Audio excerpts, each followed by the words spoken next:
Dan. Jared, nice to meet you. Great to meet you. Talib's just said you're a superstar, and so really? I'm taking his word for it. Talib no, is very, very, very kind and very, very, very generous, and I'd like to make that statement very clear. he is. But tell me a bit about yourself and where you come from, what you're doing. So I'm Dan, and I'm a Bitcoin miner. Not just self-described is what I do.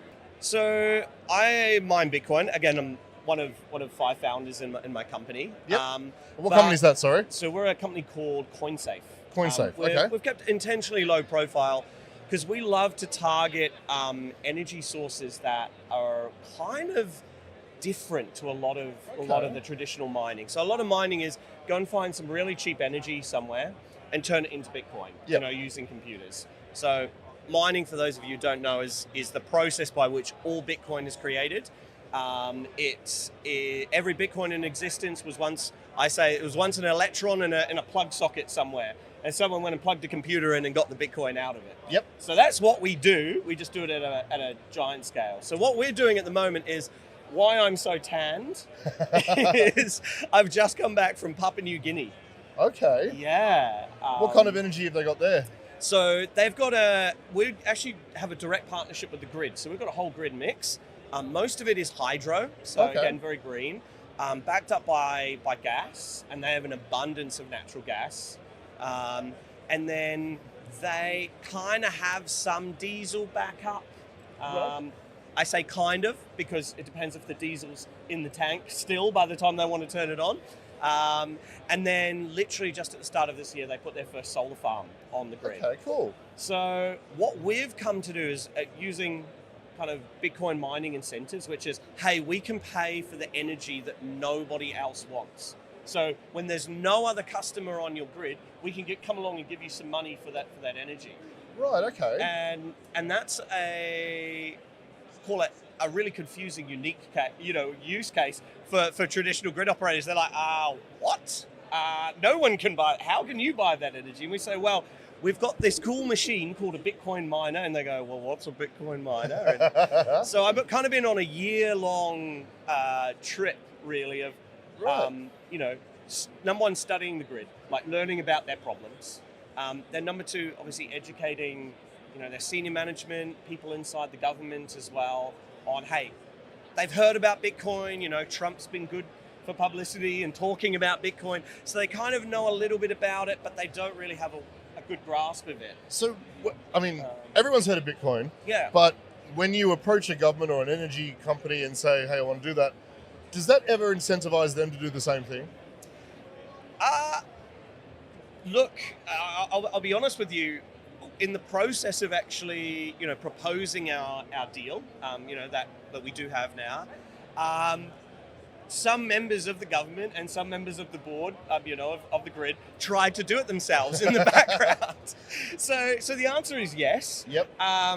However, I've been in the industry now for 8 years, and I've built and I've had some amazing successes. I've had some amazing failures as well.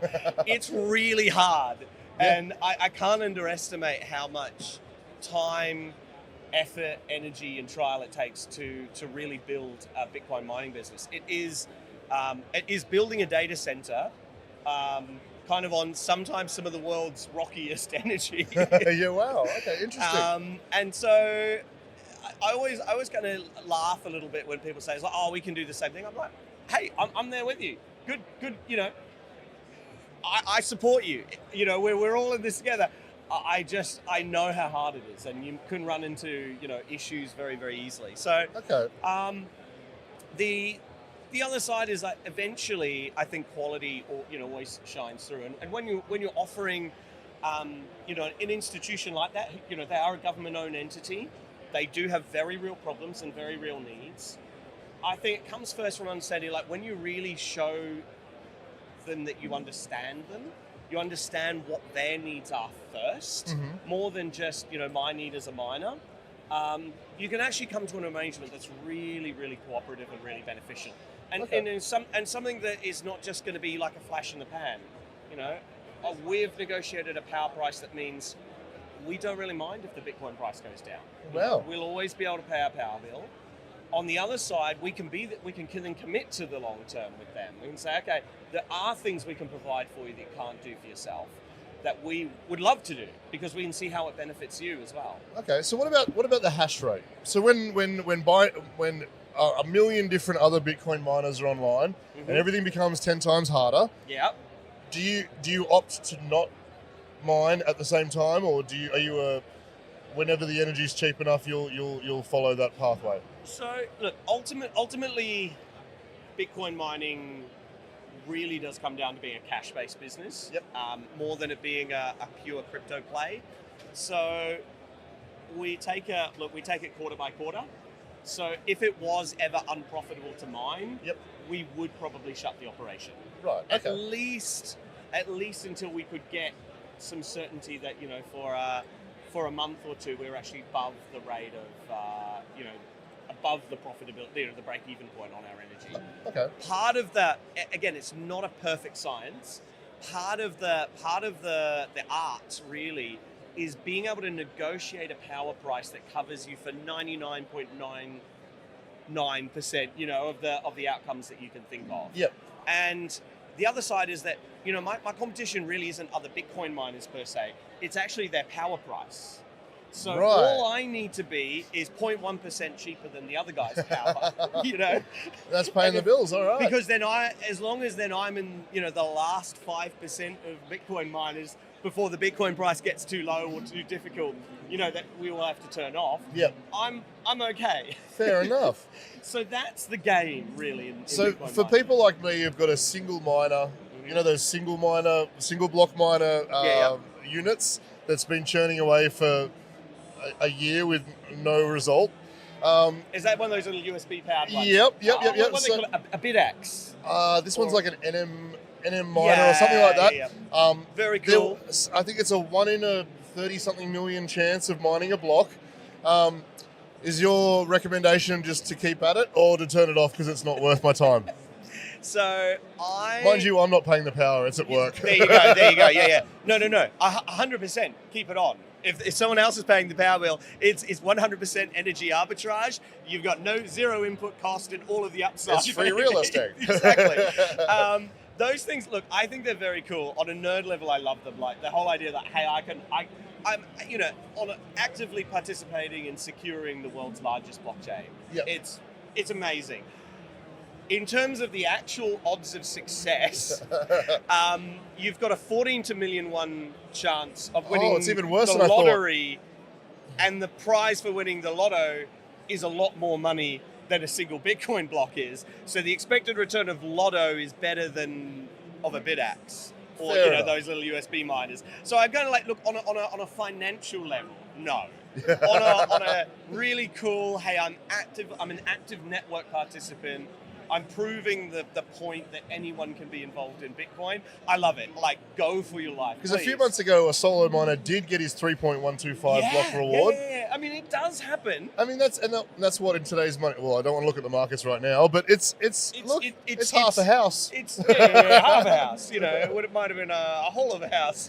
A while ago, but yeah, awesome. Yeah. So how many people are involved in your operation? So.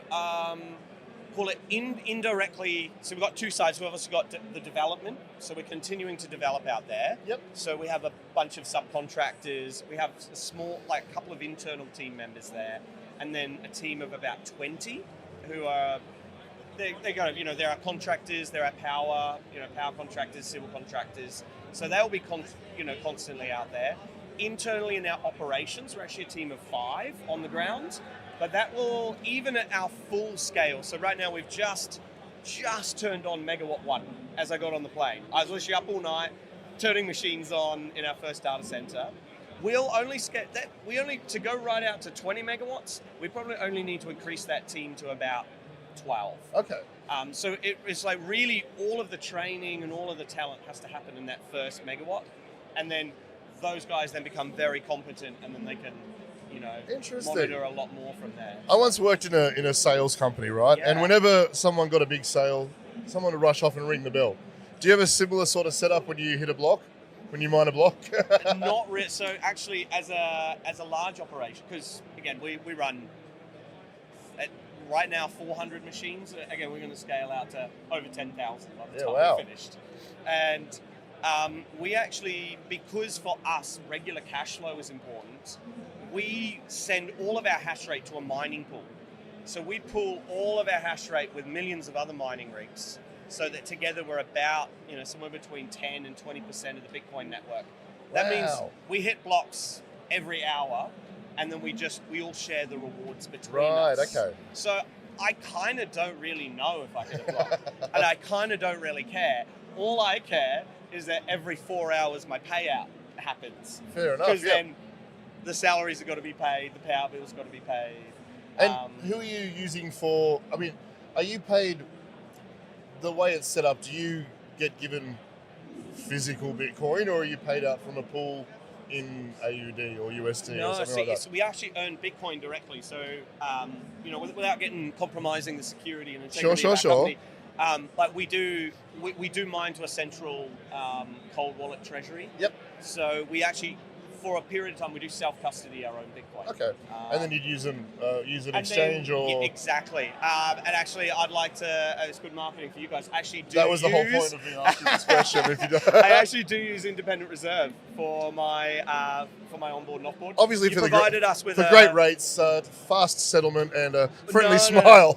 Like, again, very, very prevalent, because, again, we needed to get fiat USD in our development cycle, and you guys were able to provide for us.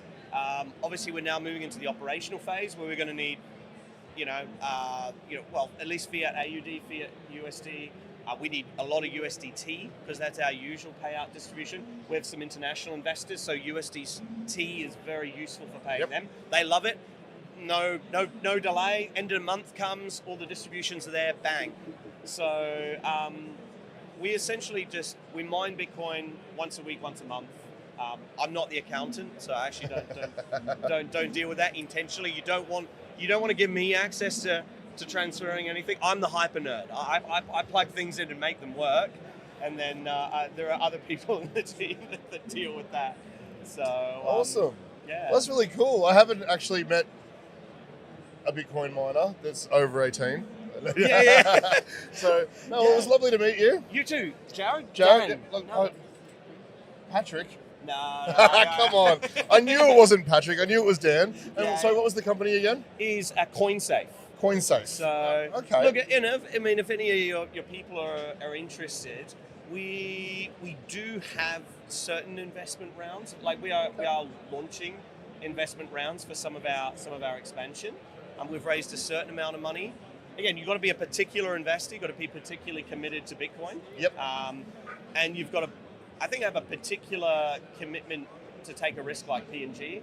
At the same time, I think a lot of the bad publicity that country gets is unwarranted. Yeah. Okay. Of course, there are bad things happen, but there is amazing amount of opportunity and some really fantastic, fantastic people that are doing great things. And I think it's going to be a cool story. I think we're going to hear about it in 4 or 5 years' time and be like, we've got the Bitcoin grid in PNG, wow. like the grid that's kept alive by Who would have thought Bitcoin PNG mining. is such a huge player in Bitcoin, or will be?